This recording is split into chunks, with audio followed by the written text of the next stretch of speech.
काफिर का मतलब क्या होता है? कुरान में काफिर का क्या मतलब होता है? बताइए जनाबे आला, आप तो बड़े तेज हैं, विद्वान हैं, और काफिर के साथ कुरान में क्या कहने को कहा जाता है, जरा ये भी बताइए। और किसको काफिर मान रही थी मैडम? मुंह में दही जम जाती है बोलते हुए।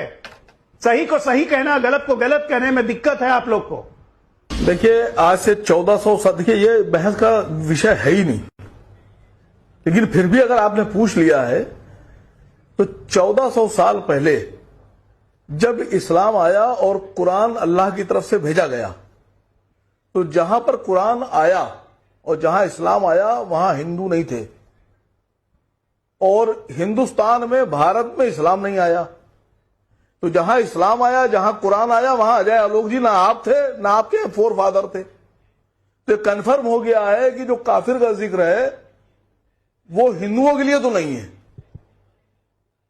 क्योंकि आप वहां थे ही नहीं जब वहां इस्लाम आया। लेकिन फिर भी मैं कह रहा हूं ये विषय नहीं है। हिंदुस्तान की कई किताबों में मुसलमानों को लिखा गया है मलेच्छ, मलेच्छ लिखा गया है। क्यों लिखा आपने मलेच्छ? बता दीजिए। आपने तो मलेच्छ हमको तब लिखा जब हम यहां आए, जब इस्लाम हिंदुस्तान में आ गया। और आप एक भी सबूत नहीं दे पाइएगा कि जहां कुरान नाजिल हुआ, जहां पर अल्लाह ने कुरान उतारा, जहां पैगंबर आए, वहां आप और आपकी पुश्तों में तो कोई नहीं था। तो कन्फर्म है कि आपके लिए नहीं है सर। आप देश को मत भटकाइए।